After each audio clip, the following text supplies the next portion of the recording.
Mis papás me jugaron una broma pesadísima en Navidad al regalar todos mis regalos, así que me fui y nunca volví. A mis papás les encanta hacerles bromas a sus hijos. Los 5 quedamos traumatizados por sus abusos.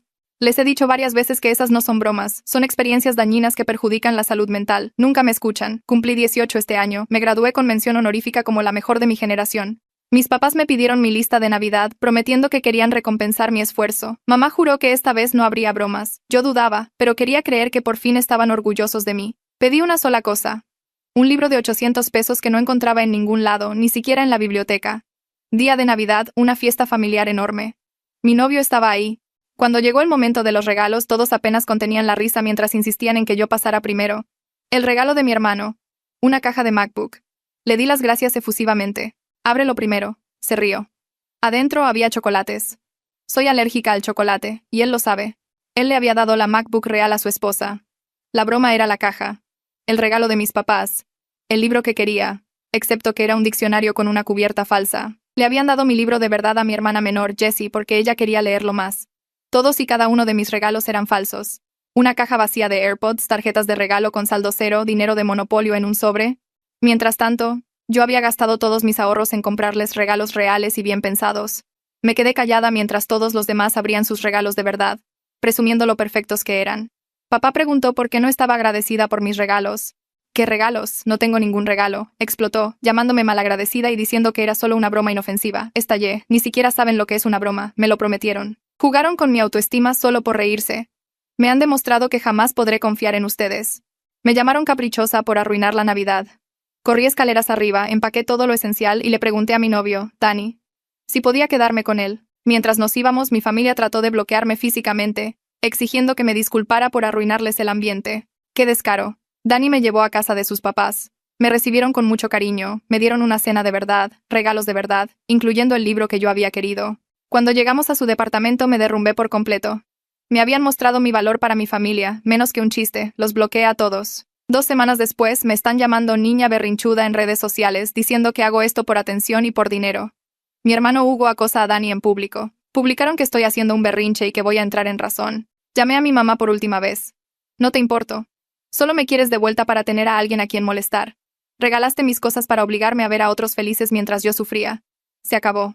Busca a alguien más que sea tu entretenimiento. Comenzó a disculparse frenéticamente, y luego se equivocó. Podemos esperar tu disculpa cuando entres en razón. Todavía esperando que me disculpe, todavía mintiendo, todavía manipulando. Colgué y los bloqueé para siempre. Pero esto es lo que aún no saben. Danny me propuso matrimonio anoche. Su familia nos hará una fiesta de compromiso la próxima semana. Mis futuros suegros ya me llaman hija. Me han demostrado más amor en 2 semanas que mi familia biológica en 18 años. Mis papás están a punto de enterarse por redes sociales de que no solo nunca voy a volver, sino que estoy construyendo una familia de verdad con personas que sí me quieren. Verán las fotos, la alegría, los regalos de verdad, el amor de verdad. ¿Querían una broma? Aquí está la mía. Perdieron a su hija para siempre por un libro de 800 pesos y a diferencia de sus bromas, esta es permanente. El anuncio de compromiso sale mañana. A ver quién se ríe entonces. Me desperté con el sol colándose por las persianas y mi primer pensamiento fue comprobar si el anillo seguía ahí. Lo estaba. Un aro de plata, un pequeño diamante, en mi mano izquierda como prueba de que la noche anterior realmente sucedió. Danny seguía dormido a mi lado, respirando de forma tranquila y constante, y me quedé mirando el anillo durante probablemente 5 minutos. Una parte de mí sintió una enorme ola de felicidad, como si mi pecho fuera a explotar por ello. La otra parte sentía un nudo en el estómago por la culpa, porque mi familia estaba en algún lugar publicando mentiras sobre mí, y yo estaba aquí comprometiéndome como si su crueldad no importara. Mi teléfono zumbaba cada pocos segundos en la mesita de noche. Lo tomé y vi 63 notificaciones. La mayoría eran de las publicaciones de mi familia en redes. Mis parientes comentando sus mentiras, extraños que no me conocían tomando su lado. No abrí ni una sola. Simplemente volteé el teléfono y decidí que hoy elegiría la felicidad por encima de su veneno. Podían gritarle al vacío todo lo que quisieran. Yo ya no escuchaba. Danny se despertó alrededor de las 9, y me encontró todavía mirando el anillo. Me besó la frente y preguntó si estaba bien, y le dije que estaba asustada y feliz al mismo tiempo, lo cual no tenía sentido, pero era verdad. Se levantó y empezó a preparar el desayuno mientras yo me sentaba en la mesita de la cocina viéndolo cascar huevos en un sartén. Hablamos sobre el anuncio de compromiso que saldría esa tarde, y me di cuenta de que mis manos temblaban tanto que tuve que sentarme sobre ellas. Una parte de mí todavía temía su reacción, aunque sabía que estaba haciendo lo correcto. ¿Qué pasaría si aparecieran aquí? ¿Qué pasaría si intentaran arruinar esto también? Danny notó mi espiral y se acercó. Tomó mis manos entre las suyas, las sostuvo firmes contra la mesa. Dijo que su enojo demostraba que finalmente me estaba poniendo a mí primero, que era exactamente lo que no podían soportar. Me necesitaban pequeña, agradecida y fácil de herir. Mi felicidad sin ellos destruía toda su narrativa. Pasamos la mañana trabajando en la foto de compromiso y el texto del anuncio. Tomamos unas 40 fotos antes de encontrar una que nos gustara a ambos. Una foto sencilla, los dos sonriendo, mi anillo visible pero sin ser ostentoso. El texto del anuncio fue más difícil. Yo seguía queriendo explicar por qué me fui, defenderme de sus mentiras, pero Dani me recordó que nuestra alegría no necesitaba justificación. Lo mantuvimos simple y positivo, solo anunciamos que estábamos comprometidos. Agradecimos a la gente por su apoyo, dijimos que estábamos emocionados por nuestro futuro juntos. Sin mencionar mi situación familiar, sin drama, solo felicidad. Sus papás vinieron alrededor del mediodía para ver la versión final antes de que se publicara. Su mamá miró la foto y empezó a llorar de alegría, luego me abrazó tan fuerte que no podía respirar. Dijo que estaba muy orgullosa de mí, muy feliz de llamarme hija. Yo casi lloro también, porque así se ve el orgullo paternal de verdad. No burla disfrazada de chistes, no regalos falsos diseñados para humillar, solo amor y apoyo genuino sin condiciones. El anuncio salió a las 2 de la tarde. Le di a publicar e inmediatamente quise tirar mi teléfono al otro lado de la habitación. En minutos los comentarios se inundaron de felicitaciones de su familia y amigos. Gente que nunca había conocido diciendo que estaban felices por nosotros, que éramos una hermosa pareja, deseándonos todo lo mejor. Observé mi teléfono nerviosamente, actualizando cada pocos segundos, esperando la inevitable explosión de mi familia biológica. Se sintió como estar parado en una playa viendo un tsunami formarse en el horizonte. Sabes que viene, puedes verlo crecer pero no puedes hacer nada excepto esperar el impacto. 20 minutos después de publicar, mi mamá creó una publicación de respuesta pública. Vi la notificación aparecer y sentí que se me caía el estómago. Afirmó que estaba teniendo un colapso mental y tomando decisiones precipitadas para herirlos. Dijo que estaba confundida y enojada y que no estaba pensando con claridad, que la familia de mi novio se estaba aprovechando de mi estado emocional. Mi papá añadió comentarios sobre cómo estaba desechando a mi familia por atención, que me arrepentiría de esto cuando entrara en razón. Mi hermano Hugo compartió todo con sus propios comentarios crueles sobre que Dani me estaba manipulando, que yo era demasiado tonta para ver que me estaban utilizando. Me hicieron sonar loca, inestable, como si yo fuera el problema en lugar de ellos. Mi hermana menor Jessie me envió un mensaje privado 30 minutos después. Fue sorprendentemente amable, lo que me tomó por sorpresa. Dijo que estaba feliz por mí, pero asustada de lo que nuestros papás le harían ahora que yo no estaba. Ya le estaban preguntando si sabía dónde estaba yo, si la había contactado, qué le había dicho. Estaba aterrorizada de convertirse en su nuevo blanco. Me sentí culpable por dejarla atrás, ese peso aplastante en mi pecho que me dificultaba respirar. Pero también sabía que no podía salvarla hasta que me salvara a mí misma primero. No puedes rescatar a alguien de un edificio en llamas cuando tú todavía estás en llamas. Le envié recursos para líneas de ayuda de apoyo para adolescentes, sitios web para niños que lidian con familias abusivas. Le dije que ahorrara dinero en secreto y que hiciera un plan para cuando cumpliera 18. Le prometí que la ayudaría cuando llegara ese momento. No era suficiente, pero era todo lo que podía ofrecer ahora. Viviana Novikov comentó en mi publicación de compromiso 1 hora después de que saliera. No había hablado con ella desde la graduación, pero fuimos amigas en la prepa antes de que yo comenzara a alejarme de todos. Escribió un largo comentario público defendiéndome y señalando el comportamiento abusivo de mi familia. Dijo que siempre había sabido que algo andaba mal con la forma en que me trataban, que había visto las señales pero no sabía cómo ayudar. Estaba orgullosa de que finalmente hubiera salido y no me deseó más que felicidad. Luego me envió un mensaje privado diciendo básicamente lo mismo, pero más personal, que recordaba todas las veces que llegaba a la escuela agotada o molesta y ponía excusas, cómo mi familia siempre hacía chistes hirientes sobre mí delante de mis amigos. Había querido decir algo en ese entonces, pero no sabía si le correspondía. Ahora lo estaba diciendo. Mi familia era cruel y yo merecía algo mejor. La familia extendida de Dani se unió para apoyarnos en línea durante las siguientes horas. Sus tíos y primos inundaron los comentarios con apoyo, ahogando los ataques de mi familia biológica. Cada comentario lleno de odio de mis parientes quedó sepultado bajo 10 positivos de los suyos. Su tía Leticia comenzó a planear la fiesta de compromiso de inmediato, enviándome mensajes para preguntar qué comidas me gustaban y qué colores me hacían feliz.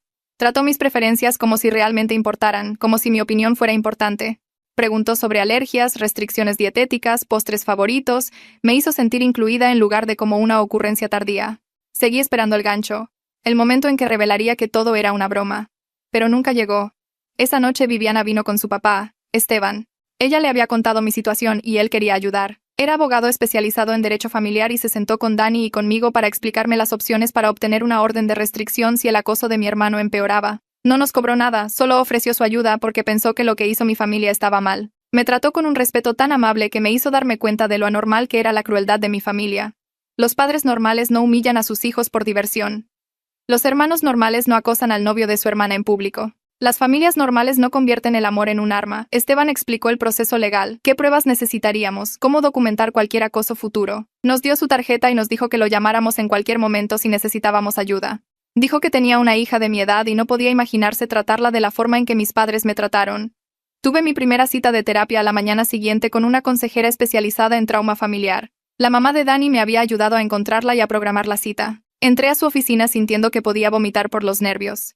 Era mayor, probablemente de unos 50, con ojos bondadosos y una voz tranquila. Me preguntó qué me traía a consulta y comencé a explicar el incidente de Navidad.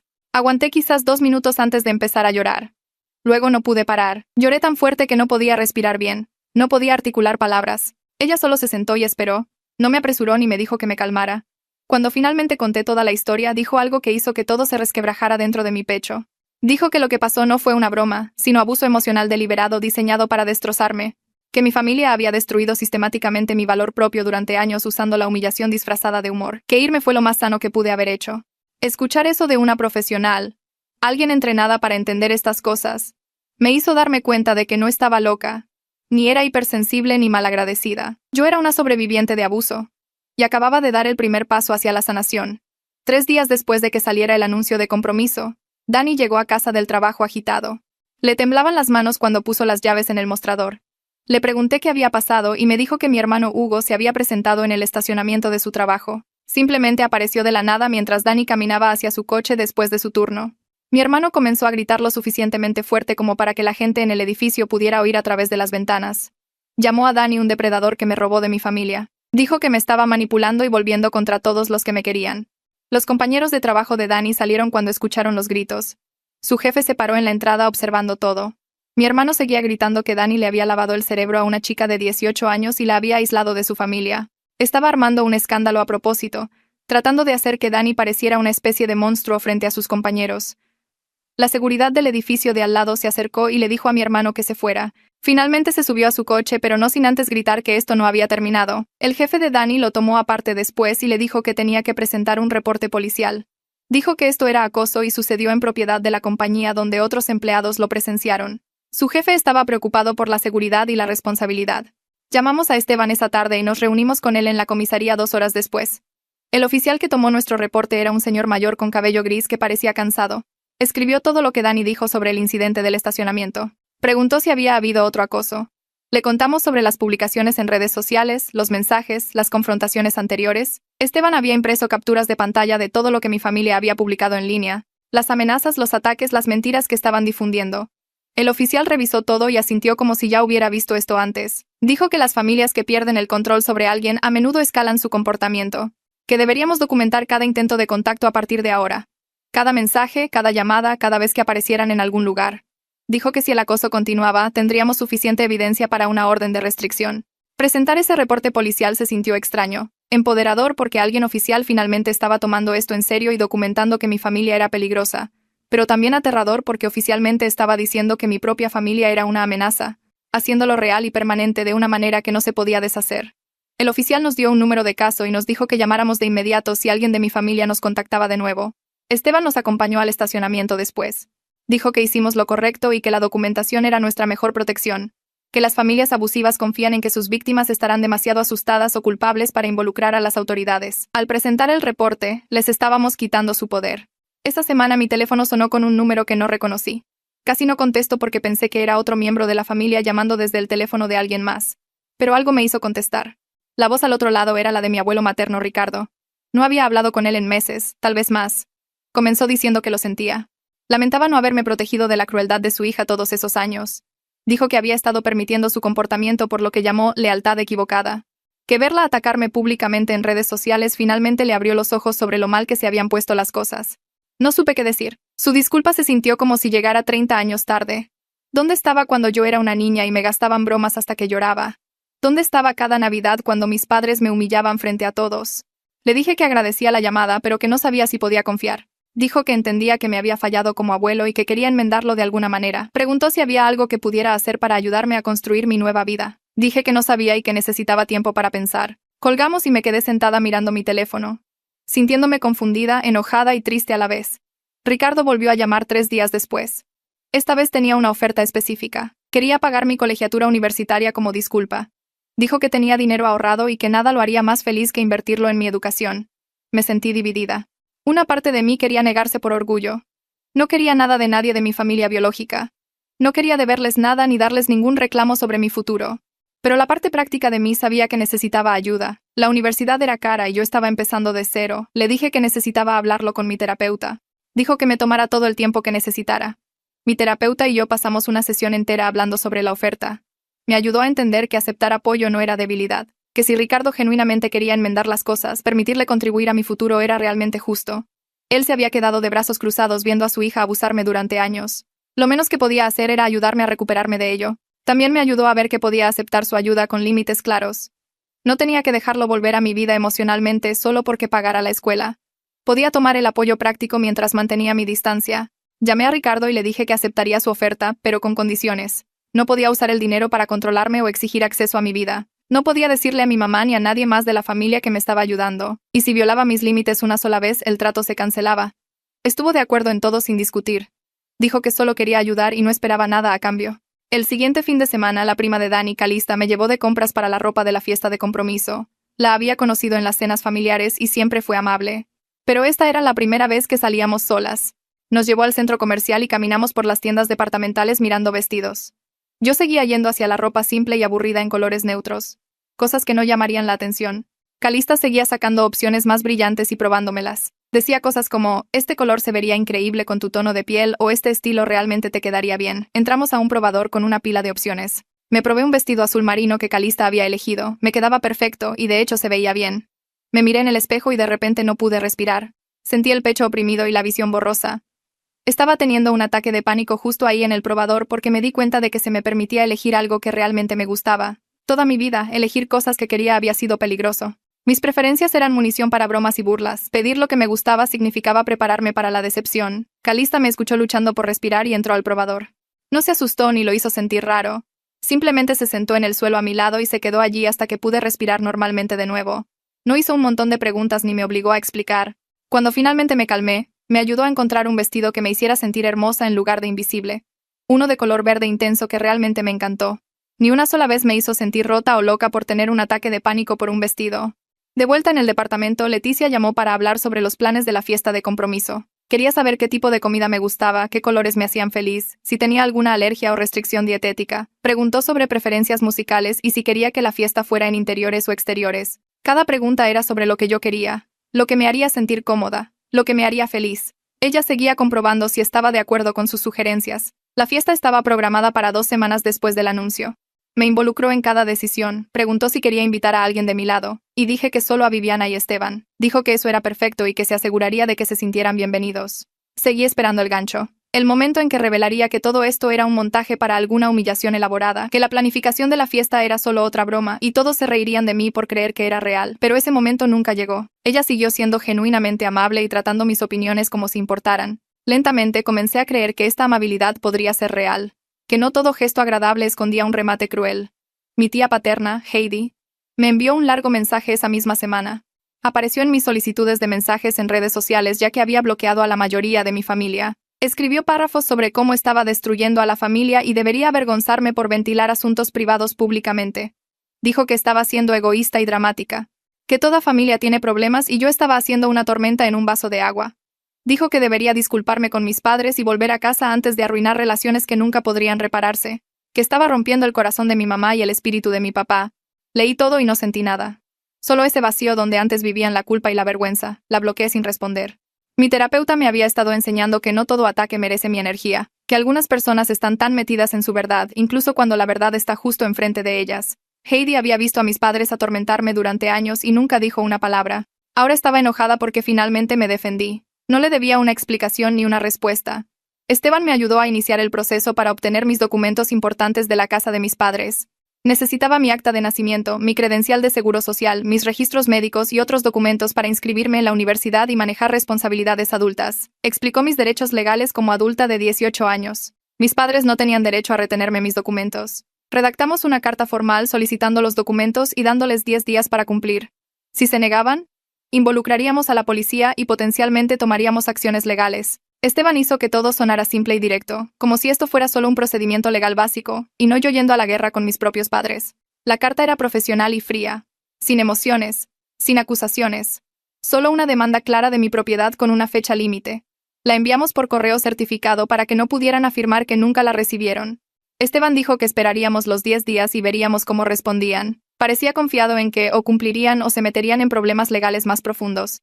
Mis padres respondieron a la carta legal exactamente como esperaba, no enviando mis documentos, sino publicando en redes sociales. Afirmaron que Dani me había lavado el cerebro y amenazaron con demandarme por difamación. Dijeron que estaba difundiendo mentiras sobre ellos y destruyendo su reputación, que me habían dado todo y yo les estaba pagando con traición y acusaciones falsas. Me etiquetaron en la publicación aunque los había bloqueado para que sus amigos pudieran verlo. Esteban se rió de hecho cuando le mostré la publicación. Dijo que no tenían fundamentos legales para una demanda por difamación, que la verdad es una defensa absoluta contra la difamación, y todo lo que yo había dicho sobre ellos era un hecho documentado. Explicó que su desesperación por mantener el control se estaba notando, que amenazar con acciones legales que no podían llevar a cabo significaba que se estaban quedando sin opciones. Dijo que esto era realmente bueno para nosotros porque mostraba su verdadera naturaleza a cualquiera que todavía los defendiera. Estamos ganando, me dijo. No de una manera que se sintiera bien, sino de una manera que importaba. Apliqué a 3 universidades locales con la promesa de apoyo de colegiatura de Ricardo respaldándome. Me enfoqué en programas que comenzaban en el semestre de otoño, dándome unos meses para establecerme. Mis calificaciones de la preparatoria eran sólidas ya que fui la mejor de mi generación. Escribí ensayos de solicitud sobre superar la adversidad sin entrar en detalles específicos sobre mi familia. Las solicitudes preguntaban sobre mis metas y escribí sobre querer ayudar a otras personas a escapar de situaciones tóxicas. Sobre entender el trauma desde adentro y querer usar ese conocimiento para hacer una diferencia. Las 3 escuelas me aceptaron en 2 semanas. Recibí los correos electrónicos de aceptación y me quedé mirando la pantalla de mi laptop, sin creer del todo que fuera real. Tenía opciones. Opciones reales sobre mi futuro que nadie podía quitarme ni convertir en una broma. Elegir a dónde ir se sintió enorme. Como la primera decisión real que había tomado por mí misma. No lo que mis padres querían, no lo que evitaría el castigo, sino lo que realmente quería para mi propia vida. Elegí la escuela con el mejor programa de psicología y más recursos para estudiantes. Envié mi confirmación de inscripción y pagué el depósito con dinero de mi trabajo en la cafetería. Era oficial. Iba a ir a la universidad en otoño y nadie de mi familia biológica tenía voz ni voto en ello. Mi hermana menor Jessie me llamó 3 noches después de que envié mi confirmación de inscripción. Su número apareció en mi pantalla a las 11 p.m. y casi no contesto porque me asustaba lo que diría, pero respondí y la escuché llorar tan fuerte que al principio no podía formar palabras. Esperé mientras ella jadeaba y sollozaba y finalmente me dijo con voz entrecortada que mamá y papá estaban desquitándose con ella ahora que yo no estaba. Le gastaban bromas constantemente, peor que antes, como si necesitaran a alguien a quien torturar, y ella fuera el único blanco que quedaba. Preguntó si podía venir a quedarse conmigo, y sentí que se me partía el pecho porque quería salvarla, pero apenas me mantenía a flote. Le hablé de nuevo de la línea de ayuda para crisis de adolescentes, anoté el número lentamente para que pudiera copiarlo. Le prometí que la ayudaría el día que cumpliera 18, que tendríamos un plan listo y ella podría escapar igual que yo, pero en este momento tenía que centrarme en mi propia sanación o me ahogaría intentando rescatarla. Lloró más fuerte y dijo que entendía, pero pude escuchar la traición en su voz. Colgué y me quedé mirando la pared durante 1 hora sintiéndome la peor hermana del mundo. La semana antes de la fiesta de compromiso apareció una solicitud de mensaje en mis redes sociales de una cuenta que no reconocí. El perfil no tenía foto y solo 3 amigos y el nombre eran letras y números al azar. Lo abrí y vi párrafos sobre cómo mi mamá se estaba muriendo de cáncer y quería verme por última vez antes de que fuera demasiado tarde. Los mensajes me rogaban que volviera a casa. Decían que mamá era demasiado orgullosa para comunicarse directamente, pero que se estaba consumiendo pensando en nuestra relación rota. Me sentí mal al leerlo, ese tirón familiar de culpa y obligación tratando de arrastrarme de vuelta. Pero algo se sintió mal sobre el momento y la desesperación. Tomé capturas de pantalla y las llevé a mi siguiente sesión de terapia 2 días después. Mi terapeuta miró los mensajes y me hizo preguntas sobre el historial de salud de mi mamá y si alguien más de la familia había mencionado cáncer. Me di cuenta de que nadie había dicho nada, ni siquiera en sus publicaciones enojadas en redes sociales llamándome malagradecida. Mi terapeuta explicó que esta era una táctica clásica de manipulación llamada hoovering, donde los abusadores fingen emergencias para que sus víctimas vuelvan a contactarlos. Bloqueamos la cuenta juntas durante la sesión mientras ella observaba, y me recordó que las emergencias médicas reales se comunican a través de canales apropiados, no a través de cuentas anónimas falsas. Me sentí estúpida por casi caer, pero también aliviada de haber aprendido a cuestionar en lugar de simplemente obedecer. Don Teo, el tío de Dani, apareció en nuestro departamento el sábado siguiente con una carpeta de cuero y una laptop. Era asesor financiero y se había ofrecido a ayudarnos a planificar nuestro futuro. Se sentó en nuestra mesa de la cocina y abrió hojas de cálculo que mostraban diferentes categorías de presupuesto y explicó cómo hacer un seguimiento de ingresos y gastos. Me enseñó sobre cómo construir crédito obteniendo una tarjeta asegurada y pagándola cada mes. Me mostró cálculos de interés compuesto y cuentas de jubilación y todas esas habilidades prácticas para la vida que mis padres nunca se molestaron en compartir. Me habían mantenido ignorante a propósito, me di cuenta, para que siempre los necesitara y nunca me sintiera capaz de sobrevivir sola. Don Teo me trató como una adulta inteligente que podía entender conceptos complejos. Preguntó mi opinión sobre metas financieras y elogió mis preguntas en lugar de burlarse de ellas. Pasó 3 horas con nosotros y nunca me hizo sentir estúpida o infantil. Cuando se fue, me senté con Dani y admití cuánto había dañado mi confianza en mi propia inteligencia la constante burla de mi familia. Había sido la mejor de mi generación, pero todavía me sentía tonta porque me habían convencido de que mis logros no importaban. Apliqué para un trabajo en la cafetería a 2 cuadras del campus el lunes siguiente. La gerente me entrevistó allí mismo. Me preguntó sobre mi disponibilidad y si tenía experiencia en servicio al cliente. Admití que nunca había tenido un trabajo real antes y ella sonrió y dijo que todos empiezan en algún lugar. Me contrató en el acto y programó mis turnos de capacitación para esa semana. Aprender a usar la máquina de espresso y memorizar pedidos de bebidas se sintió abrumador al principio, pero mi gerente fue paciente y amable mientras me enseñaba. Corrigió mis errores con suavidad y me celebró cuando hice las cosas bien. Ganar mi propio dinero se sintió poderoso de una manera que no esperaba, como si estuviera demostrando que podía sobrevivir sin los recursos o la aprobación de mi familia. Mi primer cheque de pago fue de solo $3,600, pero lo miré como si fuera 1,000,000 porque me lo había ganado yo misma. Cada turno que trabajaba era evidencia de que era capaz e independiente y no los necesitaba. 3 días antes de la fiesta de compromiso, la seguridad del edificio llamó a nuestro departamento a las 7 de la noche. El guardia dijo que mi papá y mi hermano estaban en el lobby exigiendo verme y se negaban a irse. Dani abrió la transmisión de la cámara de seguridad en su teléfono y los vimos gritando y gesticulando al guardia. La cara de mi papá estaba roja, y mi hermano seguía señalando el ascensor como si fuera a forzar su camino hacia arriba. El guardia se mantuvo tranquilo y profesional, explicando que no estaban en la lista de visitantes aprobados y que debían abandonar la propiedad. Mi hermano empujó el escritorio y mi papá comenzó a amenazar con acciones legales. Vimos al guardia tomar su teléfono y llamar a la policía mientras mantenía su cuerpo entre ellos y el ascensor. Dani agregó las imágenes de seguridad a nuestro archivo de documentación. La creciente colección de evidencia que mostraba el patrón de acoso de mi familia. Nos quedamos a salvo dentro de nuestro departamento mientras la situación se desarrollaba 4 pisos más abajo. La policía llegó en 10 minutos y observé desde nuestra ventana cómo 2 oficiales se acercaban a mi papá y mi hermano en el estacionamiento. Los oficiales hablaron con ellos durante varios minutos mientras mi papá gesticulaba salvajemente y mi hermano se cruzaba de brazos luciendo furioso. Un oficial se acercó al guardia de seguridad y tomó notas mientras el guardia explicaba lo que sucedió. Luego ambos oficiales regresaron con mi papá y mi hermano y pude ver que les estaban dando algún tipo de advertencia. Los oficiales señalaron su patrulla y luego a mi papá y mi hermano, dejando en claro que iban en serio. Los hombros de mi papá se hundieron y mi hermano pateó el suelo, pero ambos caminaron hacia su coche y se fueron. El guardia de seguridad llamó a nuestro departamento y explicó que la policía les había advertido sobre acoso y allanamiento de propiedad. Un incidente más resultaría en arrestos. En lugar de sentir culpa como antes, sentí alivio de que alguien con autoridad finalmente me estuviera protegiendo de ellos. Ya no podían simplemente aparecer e intimidarme. Ahora había consecuencias. Mi sesión de terapia al día siguiente se centró en manejar la culpa que sentía por la fiesta de compromiso. Seguía pensando en mi hermana sufriendo en casa mientras yo celebraba, y eso me hacía querer cancelar todo. Mi terapeuta me preguntó directamente si mi curación causaba el dolor de mi hermana o si el abuso de mis padres lo causaba. Yo sabía la respuesta, pero decirlo en voz alta era difícil. Explicó que no podía prenderme fuego para mantener calientes a otros, que sacrificar mi propia recuperación no salvaría a mi hermana. Lo mejor que podía hacer era sanarme a mí misma y ser lo suficientemente fuerte para ayudarla cuando estuviera lista para irse. Me recordó que mis padres tenían opciones y eligieron la crueldad, que su comportamiento no era mi responsabilidad de arreglar. Salí de la sesión sintiéndome menos culpable pero todavía triste, entendiendo que algunas situaciones no tienen soluciones que dejen a todos bien. A veces solo tienes que salvarte a ti misma primero. La noche antes de la fiesta de compromiso, tuve pesadillas sobre mi familia estrellándose y arruinándolo todo. Soñé que aparecían y comenzaban a hacer bromas a todos los invitados, convirtiendo toda la celebración en un chiste a mi costa. Soñé que la familia de Dani se reía con ellos y yo estaba sola de nuevo sin dónde ir. Me desperté llorando en el hombro de Dani a las 3 de la mañana con el corazón acelerado y las manos temblando. Me abrazó y me recordó que toda su familia estaría allí protegiéndonos, que la seguridad sabía que no debían dejar entrar a mis padres, que ya no estaba sola. Me acarició el cabello y me habló de toda la gente que me quería y que quería celebrar nuestro compromiso. Su voz era constante y tranquila y finalmente me volví a dormir sintiéndome más segura de lo que nunca me sentía en mi casa de la infancia. Cuando me desperté de nuevo a las 8, la luz del sol entraba por la ventana y Dani todavía me estaba abrazando. Llegó el día de la fiesta de compromiso y Calista y Leticia llegaron a las 9 para ayudarme a prepararme.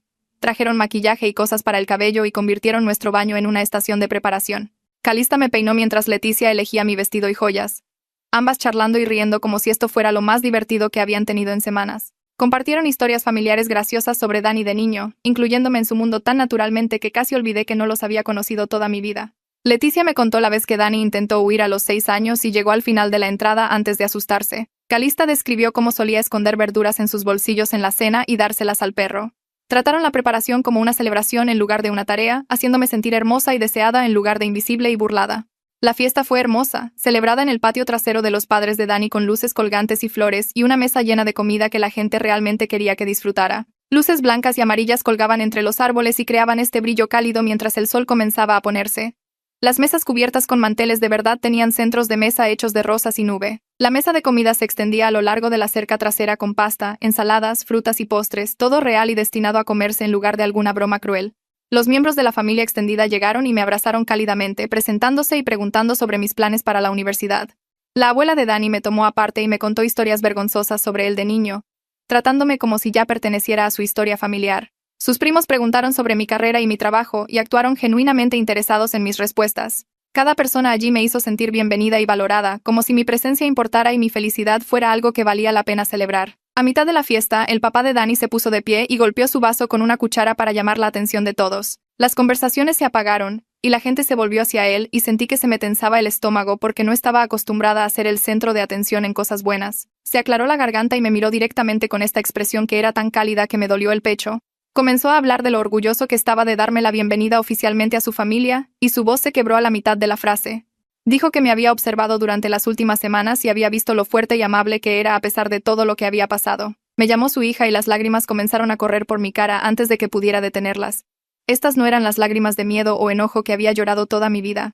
Estas eran diferentes, más ligeras de alguna manera, como si algo pesado se estuviera quitando de mis hombros. Todos levantaron sus copas y vitorearon, y su esposa se acercó a abrazarme mientras yo intentaba limpiarme la cara. Dani me apretó la mano y susurró que me merecía esto, que merecía ser amada sin condiciones. Miré a todas estas personas sonriéndome con felicidad genuina, no la cruel anticipación de un remate, y algo en mi cerebro finalmente comenzó a creer que realmente podría valer algo. Nos dirigimos a la mesa del pastel después del brindis y alguien me entregó un cuchillo para cortar la primera rebanada. Dani se paró a mi lado con su mano sobre la mía en el mango del cuchillo y cortamos el glaseado blanco juntos. Todos aplaudieron y tomaron fotos y seguí esperando que alguien me empujara la cara en el pastel o lo convirtiera en un chiste. Pero nadie lo hizo.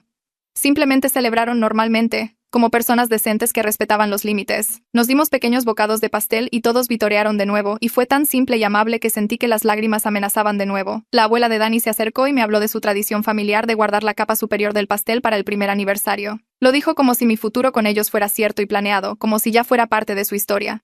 Observé a la gente comiendo pastel y riendo e incluyéndome en sus conversaciones, y mi cerebro seguía tratando de encontrar el truco o la trampa. Pero no había. Esto era simplemente lo que hacían las familias normales. Celebraban sin crueldad, mostraban amor sin condiciones. Incluían a las personas sin obligarlas a ganárselo a través de la humillación. Me quedé allí sosteniendo mi plato de pastel y me di cuenta de que toda mi infancia había sido tan retorcida que la bondad humana básica se sentía impactante. Viviana me encontró cerca de la mesa de postres y me llevó a un lado hacia la cerca trasera donde estaba más tranquilo. Tenía esta mirada emocionada en su rostro y me dijo que tenía buenas noticias. Había pasado la última semana reportando todas las publicaciones de acoso de mi familia a las plataformas de redes sociales por acoso dirigido y cyberbullying. Me mostró su teléfono donde varias de las cuentas de mis padres tenían suspensiones temporales por violar las pautas de la comunidad. La cuenta principal de mi hermano Hugo fue suspendida por 30 días. La cuenta de mi papá tenía una advertencia. Había documentado todo lo que publicaron sobre mí y lo había enviado con explicaciones sobre la campaña de acoso. Miré su teléfono sintiendo esta extraña sensación de victoria mezclada con agotamiento.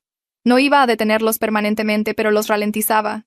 Hizo que sus ataques fueran más difíciles de difundir. Demostró que alguien más aparte de mí pensaba que su comportamiento estaba mal. Viviana me abrazó y dijo que deseaba haberme defendido en la preparatoria cuando notó por primera vez lo cruel que era mi familia. Le dije que ella también era solo una niña y no era responsable de protegerme de mis padres, que no la culpaba por no saber cómo ayudar.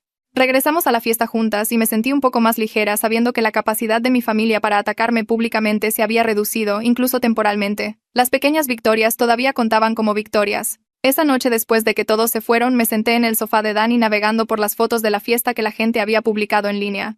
Dani estaba en la cocina limpiando y podía escucharlo tararear mientras lavaba los platos. Miré foto tras foto de mí sonriendo. No la sonrisa falsa que había aprendido a poner para las cámaras de mi familia antes de que revelaran el remate. Sonrisas reales. Mis ojos estaban brillantes y mis hombros relajados y me veía genuinamente feliz en cada foto. Dani se acercó y se sentó a mi lado, mirando las fotos por encima de mi hombro. Dijo que nunca me había visto sonreír tanto y me di cuenta de que tenía razón.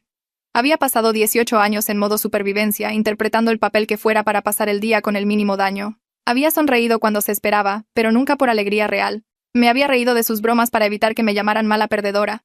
Había fingido que todo estaba bien para mantener la paz, pero hoy había sonreído porque estaba realmente feliz, rodeada de personas que querían que fuera feliz. La diferencia era tan obvia en las fotos que me entristeció por la chica que solía ser, la que nunca pudo experimentar la alegría sin miedo. Dani me besó la frente y dijo que esto era solo el comienzo, que tendría miles de días más de felicidad real.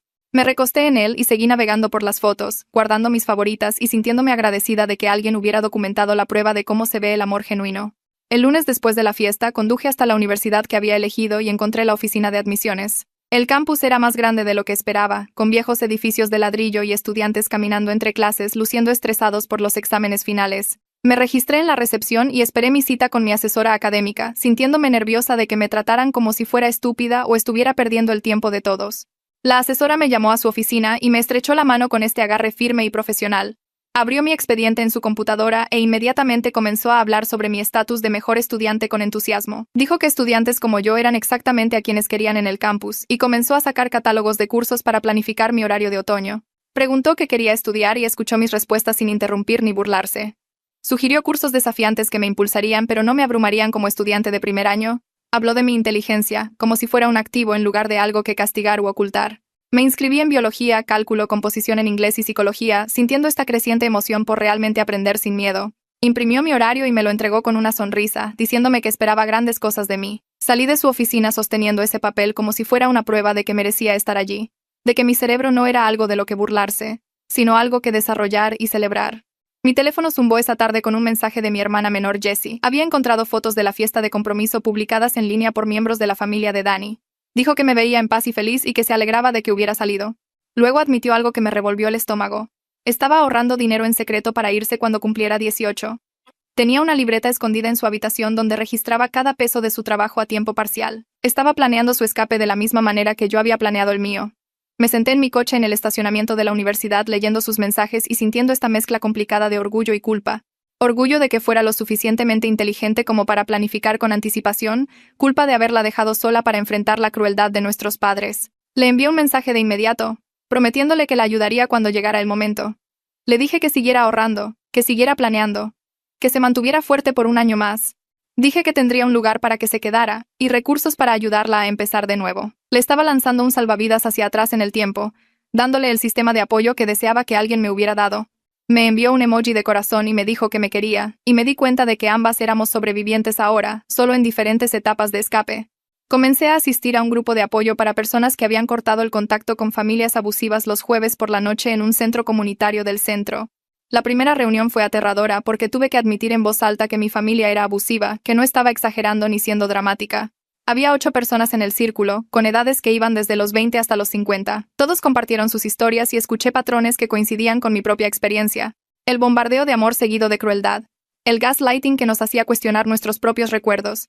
La humillación pública disfrazada de chistes. Los miembros de la familia que permitieron el abuso al quedarse callados. Cuando fue mi turno, hablé sobre el incidente de Navidad y el irme de casa, y la gente asintió como si entendiera completamente.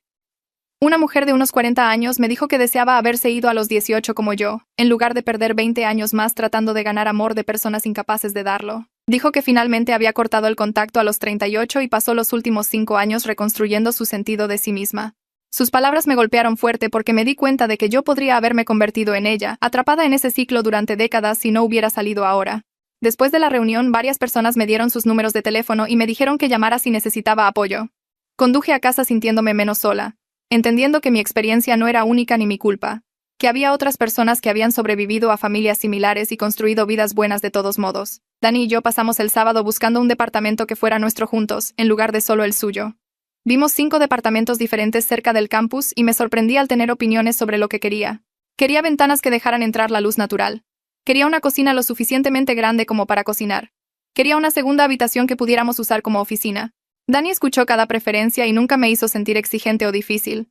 Encontramos un pequeño departamento de 2 habitaciones a 3 cuadras del campus con grandes ventanas y electrodomésticos actualizados. El alquiler encajaba en nuestro presupuesto si ambos trabajábamos a tiempo parcial. Caminé por las habitaciones vacías e imaginé nuestros muebles y nuestra vida juntos y se sintió real y posible. Firmamos el contrato de arrendamiento esa tarde y el administrador del departamento me entregó un juego de llaves. Sostuve esas llaves en mi mano y sentí que estaba dibujando una línea física entre mi vida vieja y mi vida nueva. Este era mi espacio al que mis padres nunca entrarían. Este era mi hogar que elegí con alguien que me amaba. Esta era la prueba de que había sobrevivido y comenzado a construir algo mejor. Ricardo envió un correo electrónico el lunes por la mañana confirmando que había enviado el primer pago de colegiatura directamente a la universidad. Inicié sesión en mi cuenta de estudiante y vi el pago publicado cubriendo toda mi colegiatura y tarifas del semestre de otoño. La Oficina de Ayuda Financiera envió un correo electrónico de confirmación diciendo que todo estaba listo y que estaba autorizada para comenzar las clases en agosto. Le escribí a Ricardo un mensaje de agradecimiento que fue educado, pero tenía límites claros sobre la frecuencia de contacto. Dije que agradecía su apoyo, pero que necesitaba espacio para sanar, y que me comunicaría cuando estuviera lista para más comunicación. Respondió en una hora diciendo que entendía y respetaba mis límites y que esperaría noticias mías en mi tiempo. El hecho de que realmente respetara mis límites sin discusión o chantajes de culpa me hizo ser cautelosamente optimista de que tal vez una conexión familiar biológica podría ser saludable. Fue más respeto del que mis padres me habían mostrado en 18 años. Guardé su correo electrónico en una carpeta y me sentí agradecida de que al menos una persona de mi familia de sangre estuviera tratando de enmendar las cosas de una manera genuina. Mi madre hizo un último intento de contactarme a través de mi dirección de correo electrónico de la universidad el miércoles. El mensaje era largo y dramático, afirmando que había cambiado y se había dado cuenta de lo equivocada que había estado. Rogaba por otra oportunidad para demostrar que podía ser una mejor madre. Dijo que había estado pensando en todo lo que dije, y que ahora entendía cuánto me había lastimado. El mensaje fue casi convincente hasta el último párrafo, donde mencionó cuánto extrañaba tenerme cerca para los eventos familiares. No cuánto me extrañaba como persona, sino cuánto extrañaba mi presencia en sus reuniones. Reenvié el correo electrónico completo a mi terapeuta sin responder a mi madre.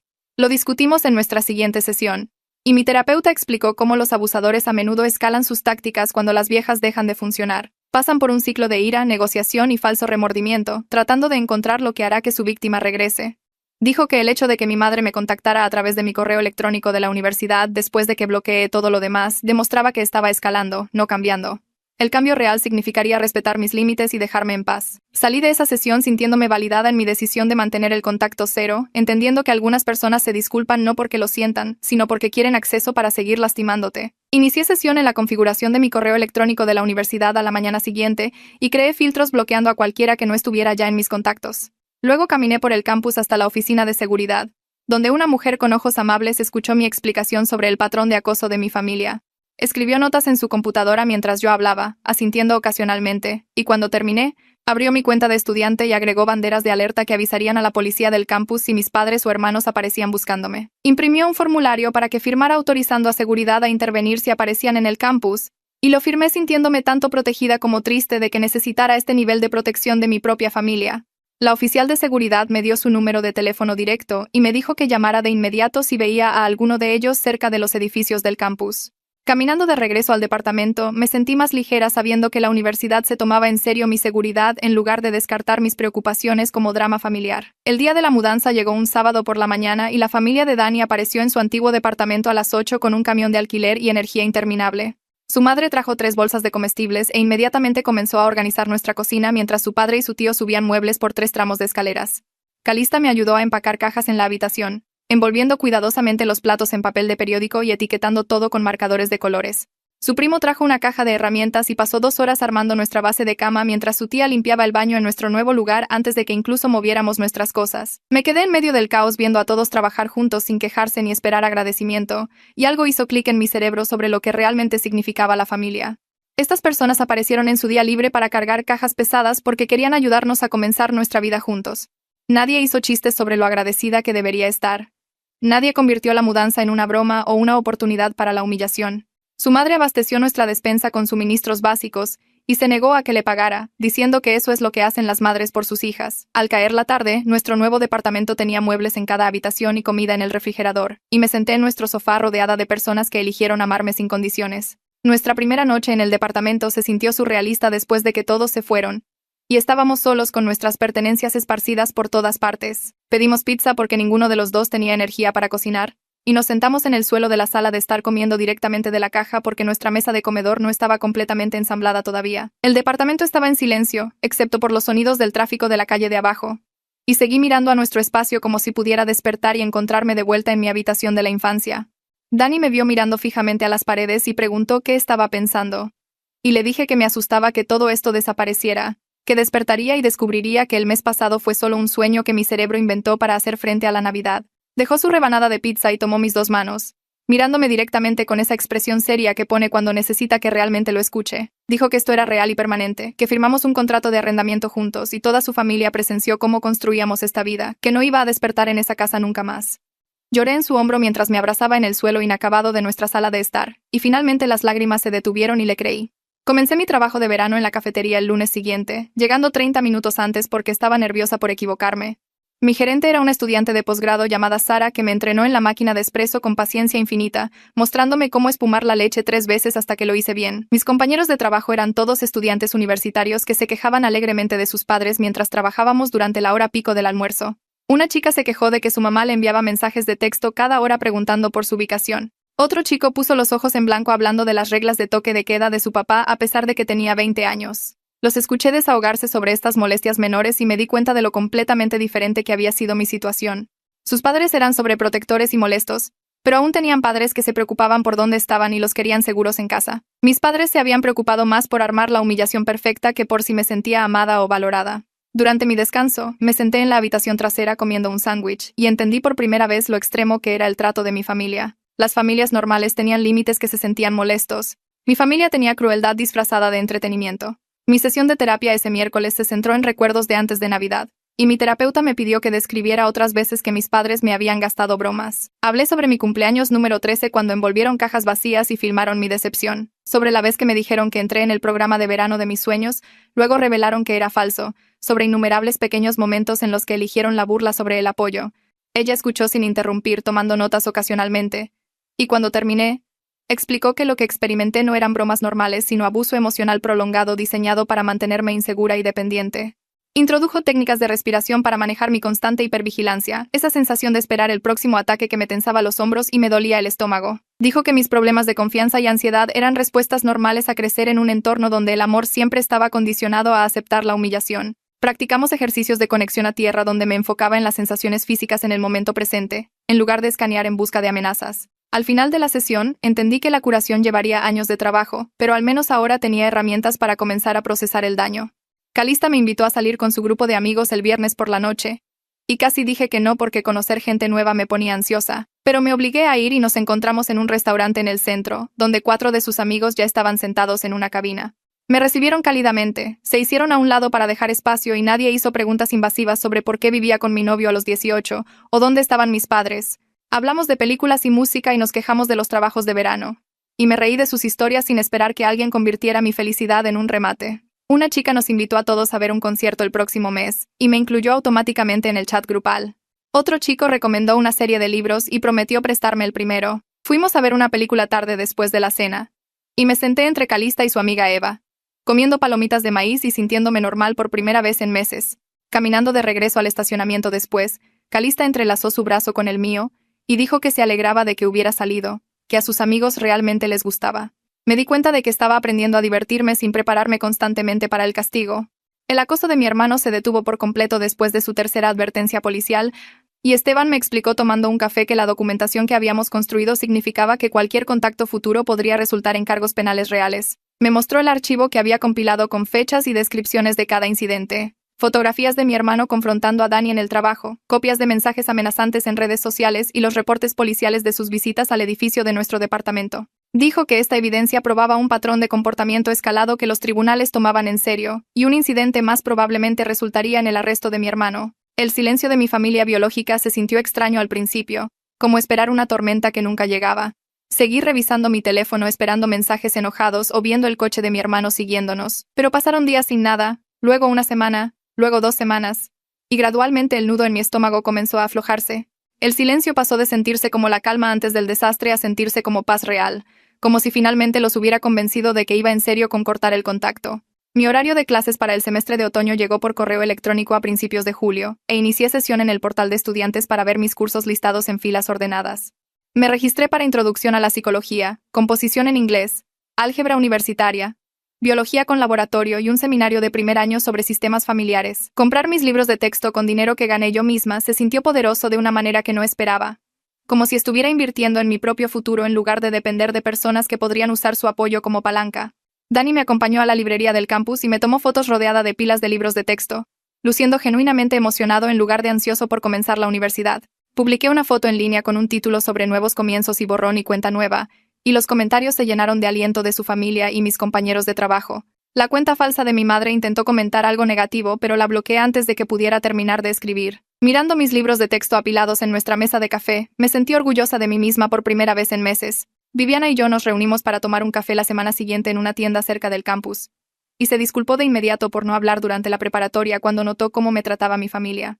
Dijo que había visto a mi madre burlarse de mí en los eventos escolares y había escuchado a mis hermanos hacer chistes crueles sobre mí, pero que había tenido demasiado miedo para decir algo porque no quería empeorar las cosas. Le dije que ella también era solo una niña y no era responsable de protegerme de mis padres, que no la culpaba por no saber cómo ayudar. Hablamos durante 2 horas sobre recuerdos de la preparatoria y lo que ambas habíamos estado haciendo desde la graduación, y perdonarla se sintió más fácil de lo que esperaba.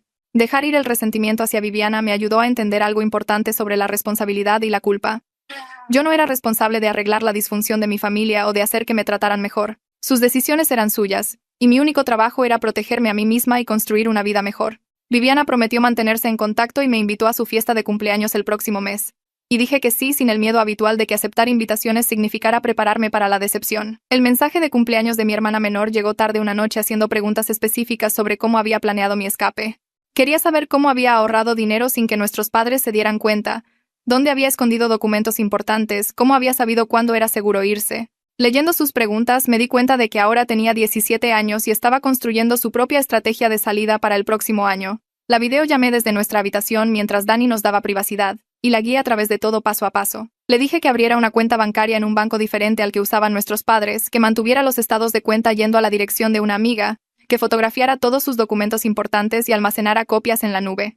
Le expliqué cómo había movido lentamente pertenencias esenciales al lugar de Dani durante varias semanas, para que mis padres no notaran que todo desaparecía a la vez.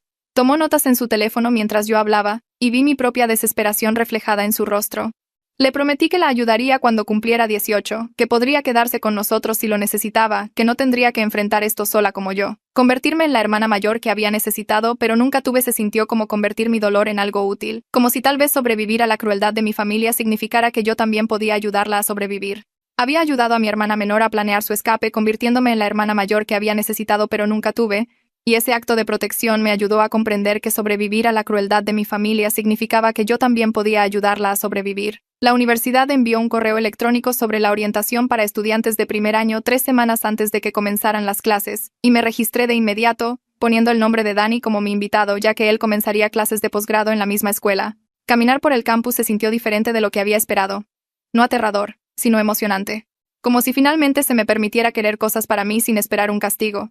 Dani me tomó de la mano mientras recorríamos el centro de estudiantes y la biblioteca, deteniéndonos para tomar fotos frente a la gran fuente donde los estudiantes tiraban monedas y pedían deseos. Tiré una y pedí el coraje para seguir avanzando en lugar de retroceder.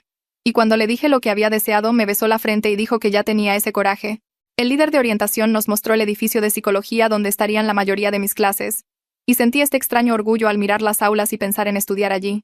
Mi terapeuta me había preguntado durante nuestra última sesión cómo me sentía acerca de comenzar la universidad, y admití que me sentía emocionada en lugar de aterrorizada, lo que, según ella, era un marcador significativo de progreso en la curación. El sentimiento se quedó conmigo todo el día durante la orientación, esta sensación de que mi futuro me pertenecía ahora en lugar de ser algo que mi familia podía quitar como una broma. Comimos en la cafetería del campus, y traté de no pensar en cómo mis padres habían prometido ayudar con los costos universitarios antes de Navidad, cómo esa promesa había sido solo otra preparación para la decepción. Los padres de Dani se habían ofrecido a cubrir mi plan de comidas como regalo de bodas anticipado, y acepté sin el pánico habitual que venía con aceptar ayuda que significaba deberle a alguien mi dignidad. Después de que terminó la orientación, caminamos de regreso a nuestro departamento, y me sentí cansada pero bien, como si hubiera logrado algo real simplemente presentándome y creyendo que merecía estar allí.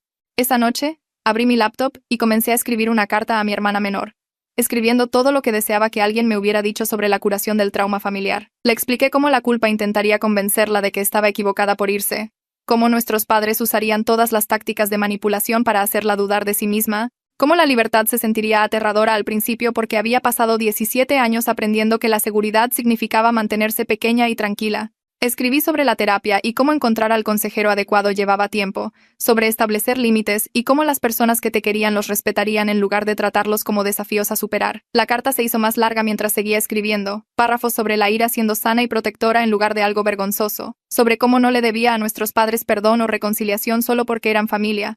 La guardé en una carpeta etiquetada para Jessie sin enviarla todavía, queriendo darle la hoja de ruta que yo tuve que dibujar sola en la oscuridad, pero sabiendo que ella necesitaba estar lista para recibirla. Escribir todo me ayudó a ver lo lejos que había llegado desde Navidad, cómo había pasado de estar completamente destrozada a construir una vida real, y esperaba que leerla algún día la ayudara a creer que el escape era posible. Dani me encontró llorando en la laptop y se sentó a mi lado, leyendo por encima de mi hombro hasta que entendió lo que estaba escribiendo. Me rodeó con sus brazos y nos sentamos allí en silencio por un tiempo antes de que dijera algo que me sorprendió. Sugirió que fijáramos una fecha de boda para el próximo verano, después de mi primer año, dándonos tiempo para ahorrar dinero y planificar adecuadamente en lugar de apresurarnos porque estábamos asustados o desesperados. La idea de planificar algo tan lejano se sintió extraña, como si se me permitiera asumir que las cosas buenas seguirían sucediéndome dentro de un año. Sus padres ya se habían ofrecido a ayudar con los costos de la boda y esta vez dije que sí, sin el pánico defensivo que generalmente venía con aceptar apoyo. Mi terapeuta había estado trabajando conmigo para comprender que aceptar amor y apoyo no me hacía débil o endeudada, que las relaciones saludables implicaban cuidado mutuo en lugar de una persona debiéndole siempre a la otra. Pasamos el resto de la noche mirando lugares de boda en línea. Nada elegante, sino lugares que se sentían como nosotros, y me di cuenta de que estaba planeando un futuro en lugar de solo sobrevivir al presente. El cambio se sintió enorme, aunque solo fuera mirar fotos de jardines y pequeños salones de recepción, porque estaba eligiendo lo que quería en lugar de prepararme para lo que me quitarían. Mi gerente en la cafetería me tomó aparte durante mi turno la semana siguiente para decirme que había completado mi capacitación de trabajo de verano con éxito. Dijo que me ascendían a supervisora de turno porque era una líder natural que hacía que los clientes se sintieran bienvenidos y el cumplido me golpeó tan fuerte que tuve que excusarme para llorar en la trastienda. Había pasado 18 años diciéndome que era estúpida y sin valor, que mis logros eran chistes y mis esfuerzos eran cosas de las que burlarse, y escuchar elogios genuinos se sintió casi doloroso porque no sabía cómo procesarlo. Mi compañera de trabajo me encontró y me preguntó si estaba bien y traté de explicarle que no estaba acostumbrada a los elogios, que no fuera seguido de un remate o humillación. Me abrazó y dijo que me merecía todo lo bueno que me pasaba, que había notado lo duro que trabajaba y lo amable que era con los clientes difíciles, y sus palabras me hicieron llorar más fuerte porque eran verdad en lugar de trampas. La promoción vino con un pequeño aumento que ayudaría con los ahorros para la boda, pero más que eso, probó que podía tener éxito cuando la gente no me estaba saboteando activamente. Fui a casa esa noche y le conté a Dani sobre la promoción y él celebró como si hubiera ganado un premio importante en lugar de solo obtener un puesto de supervisora de turno en una cafetería. Su entusiasmo genuino me recordó que las familias normales celebraban las victorias de los demás en lugar de convertirlas en competiciones o chistes. Mi sesión de terapia esa semana trajo un avance que no esperaba cuando mi terapeuta preguntó cómo me sentía acerca de mi familia ahora. Yo había estado diciendo que me sentía herida y triste, usando las emociones seguras que me hacían parecer una buena persona, pero ella me empujó a ir más profundo. Finalmente admití que estaba enojada con ellos, furiosa en realidad, y decirlo en voz alta se sintió como romper una regla que había seguido toda mi vida. Me ayudó a comprender que la ira era sana y protectora, que estar enojada con las personas que te lastimaron no era lo mismo que ser una mala persona y practicamos expresar la ira de manera segura. Grité en una almohada sobre el incidente de Navidad, sobre cada broma y humillación y momento en que me hicieron sentir sin valor y después me sentí más ligera en lugar de culpable. Mi terapeuta explicó que me habían enseñado a reprimir la ira porque las personas enojadas se defendían y mi familia me necesitaba obediente y fácil de lastimar. Aprender a acceder a mi ira significó que estaba comenzando a sentirme menos como una víctima y más como una sobreviviente que se defendió, y ese cambio alteró algo fundamental en cómo me veía a mí misma. Salí de esa sesión sintiéndome más alta de alguna manera, como si hubiera reclamado espacio que me habían enseñado a ceder. Ricardo me llamó unos días después preguntando si podía asistir a algunos de mis eventos universitarios, específicamente la ceremonia de orientación de primer año en agosto. Casi dije que no automáticamente, pero algo me hizo detenerme y considerar si tener una conexión familiar biológica podría ser saludable si los límites estaban claros. Acepté dejarlo venir con reglas explícitas sobre el comportamiento y las expectativas emocionales, explicando que no estaba lista para una reconciliación familiar profunda, pero que podía manejar su presencia en eventos públicos. Aceptó los límites sin discusión o chantajes de culpa, prometiendo llegar a tiempo y comportarse con respeto, y me sentí cautelosamente optimista acerca de tener un miembro de la familia biológica que realmente pudiera respetar mis necesidades. La ceremonia de orientación llegó 2 semanas después, y Ricardo apareció exactamente cuando dijo que lo haría, sentado en silencio en la audiencia y aplaudiendo cuando llamaron mi nombre. No trató de forzar abrazos o conversaciones emocionales después. Solo me felicitó simplemente y preguntó si podía tomar una foto juntos. Su moderación se sintió genuina en lugar de manipuladora. como si entendiera que había perdido el derecho a un acceso ilimitado y estaba agradecido por la conexión que yo le permitiera. Tomamos la foto y se fue sin drama y me di cuenta de que tenerlo allí no había arruinado nada, lo que me hizo pensar que tal vez algunas relaciones familiares podrían salvarse si la gente estaba dispuesta a hacer el trabajo real de respetar los límites. Me uní a un club del campus para estudiantes universitarios de primera generación durante la primera semana de clases, buscando personas que pudieran entender lo que significaba superar obstáculos familiares para seguir una educación. La primera reunión tuvo alrededor de 20 estudiantes y compartimos por qué nos unimos, y cuando fue mi turno, di la versión básica de mi historia sobre dejar una situación familiar abusiva para comenzar la universidad.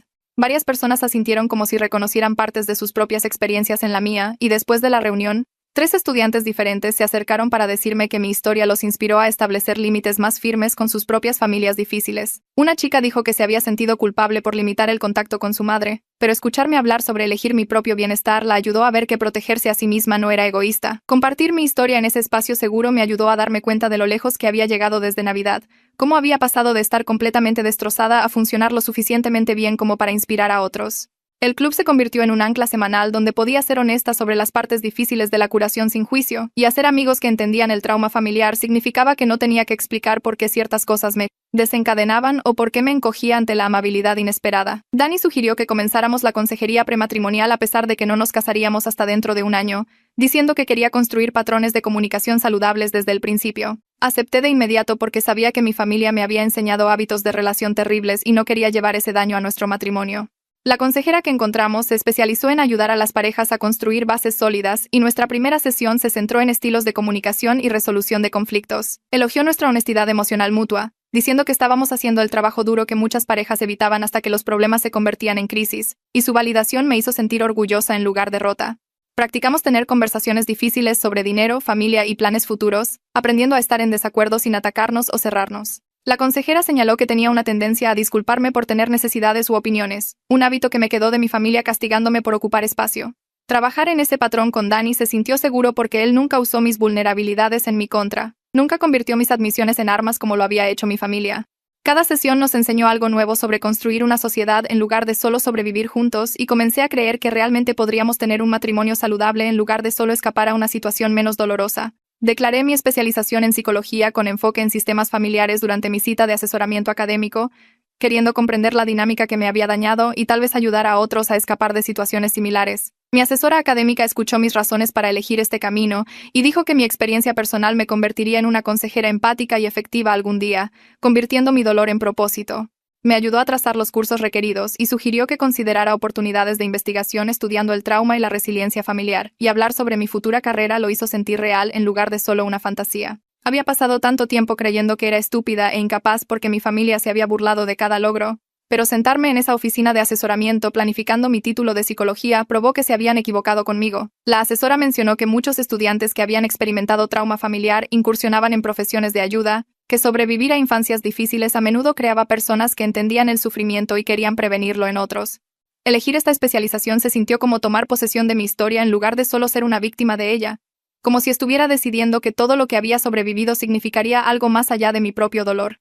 El semestre de otoño comenzó y me lancé a mis clases con una intensidad que me sorprendió, descubriendo que en realidad era brillante cuando no me estaban saboteando y burlando. Mi profesora de introducción a la psicología elogió mi ensayo sobre la teoría de sistemas familiares, diciendo que tenía una comprensión intuitiva de dinámicas complejas que generalmente les tomaba años a los estudiantes desarrollar. Entré en la lista de honor mi primer semestre con un promedio de calificaciones que habría enorgullecido a mis padres si hubieran sido capaces de orgullo en lugar de celos. La familia de Dani celebró como si fuera una fiesta importante cuando les mostré mis calificaciones, su madre horneando un pastel especial y su padre haciendo un brindis por mis logros. Hicieron una pequeña cena para honrar mi éxito académico, invitando a la familia extendida que me felicitó sin chistes ni bromas ni sugerencias de que realmente no lo merecía.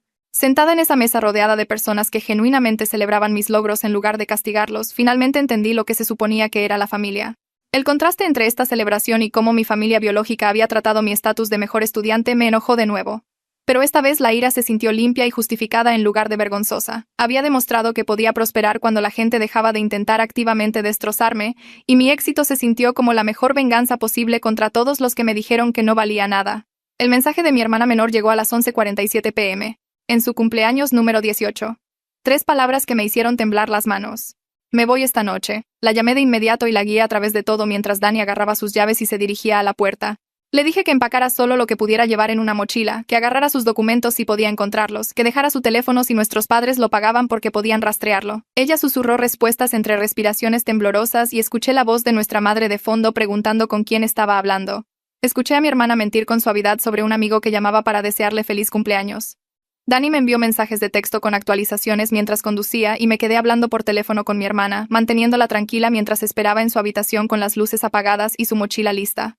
20 minutos se sintieron como 20 horas antes de que Dani enviara un mensaje de texto diciendo que estaba estacionado 2 casas más abajo y le dije a mi hermana que se fuera ahora mismo, que no mirara hacia atrás. Colgó y me senté en nuestro sofá mirando la pantalla de mi teléfono, recordando el terror de mi propio escape, rezando para que saliera antes de que alguien la detuviera. 15 minutos pasaron antes de que Dani llamara para decir que estaba en el coche y que se estaban yendo y comencé a llorar de un alivio que no sabía que estaba conteniendo. Llegaron a nuestro departamento 40 minutos después y cuando mi hermana entró por la puerta con su única mochila y ojos llenos de miedo, la abracé lo más fuerte que pude y le prometí que estaba a salvo ahora, que ambas sobrevivimos y ella también lo haría. Se echó a llorar contra mi hombro y la abracé mientras temblaba, pensando en cómo había deseado que alguien hubiera estado allí para atraparme cuando caí. Pasamos la mañana siguiente ayudando a mi hermana a inscribirse en el colegio comunitario para el semestre de primavera, llenando papeleo en la oficina de admisiones mientras ella seguía mirando la puerta como si nuestros padres pudieran irrumpir.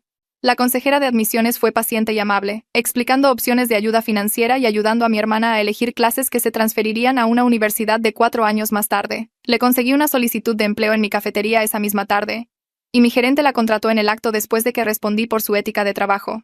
Mi hermana durmió en nuestro sofá durante 3 meses mientras ahorraba dinero de sus cheques y verla relajarse lentamente en la seguridad se sintió como verme curarme de nuevo. Dejó de encogerse cuando las puertas se abrían inesperadamente. Comenzó a reírse de los chistes sin comprobar si alguien se estaba burlando de ella. Comenzó a hacer planes para su futuro en lugar de solo sobrevivir cada día. Tenerla en nuestro departamento hizo que el espacio se sintiera como el hogar familiar que siempre había querido pero nunca tuve, donde la gente se apoyaba mutuamente en lugar de destrozarse por entretenimiento. Se despertaba algunas mañanas luciendo confundida sobre dónde estaba, luego recordaba que estaba a salvo y sonreía con este alivio que me dolía el pecho. Desayunábamos juntas antes de nuestros turnos en la cafetería, hablando de sus clases y mis planes de boda, y todas las cosas normales que las hermanas deberían poder discutir. Dani nunca se quejó del espacio reducido o de la persona extra. Simplemente la recibió como si siempre hubiera sido parte de nuestro hogar. Mis padres hicieron una última publicación pública 3 semanas después de que mi hermana se fuera, afirmando que ambas hijas los habían abandonado y jugando la carta de víctima para obtener la máxima simpatía. Escribieron esta larga y dramática historia sobre cómo habían sacrificado todo por sus hijas malagradecidas. Cómo se habían esforzado tanto para hacer que las tradiciones familiares fueran divertidas y memorables. Cómo no podían entender por qué les habíamos dado la espalda. La publicación fue compartida por algunos de sus amigos al principio, personas que ofrecían simpatía y nos llamaban egoístas, pero luego los comentarios cambiaron a medida que las personas que realmente conocían a nuestra familia comenzaron a hablar, señalando el patrón de comportamiento cruel que habían presenciado a lo largo de los años, mencionando incidentes específicos en los que nuestros padres nos habían humillado públicamente. Alguien de mi preparatoria escribió sobre cómo habían visto a mi madre burlarse de mi discurso de mejor estudiante en la graduación, haciendo chistes sobre cómo probablemente lo había plagiado. Un vecino mencionó haber visto a mi padre reír mientras mi hermano lloraba después de otra broma que salió mal. Los comentarios de apoyo a mis padres fueron enterrados bajo personas que señalaban su comportamiento tóxico, y Viviana tomó captura de pantalla de todo el hilo y me lo envió con un mensaje diciendo que la verdad finalmente era más fuerte que sus mentiras.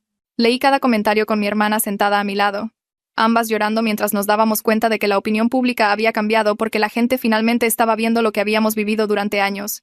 Mis padres eliminaron la publicación 6 horas después de subirla, pero las capturas de pantalla vivieron para siempre, prueba de que su versión de los hechos ya no engañaba a nadie. Un año después de esa terrible Navidad, estoy planeando mi boda con mi familia elegida, mientras ayudo a mi hermana a construir su vida independiente, y comienzo mi segundo año con un sólido promedio de calificaciones y metas profesionales claras. Mi hermana se mudó a su propio estudio el mes pasado, decorándolo con muebles de tiendas de segunda mano y plantas que está aprendiendo a mantener vivas, visitándonos 2 veces por semana para cenar y noches de juegos. Está saliendo con alguien de sus clases universitarias que la trata con respeto y paciencia, y verla experimentar un amor saludable me hace agradecer que ambas escapamos antes de que el daño fuera permanente. Ahora estoy tomando cursos de psicología de nivel superior, aprendiendo sobre sistemas familiares y respuestas al trauma, y todas las teorías que explican por qué nuestros padres se comportaron de la manera en que lo hicieron, convirtiendo mi dolor en conocimiento que podría ayudar a otras personas algún día.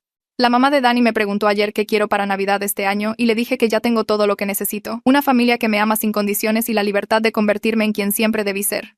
Vaya, eso es otra montaña rusa emocional que probablemente no necesitaba suceder. Si todavía estás aquí, estoy impresionada y un poco preocupada. Adelante, suscríbete, ya has demostrado tu dedicación.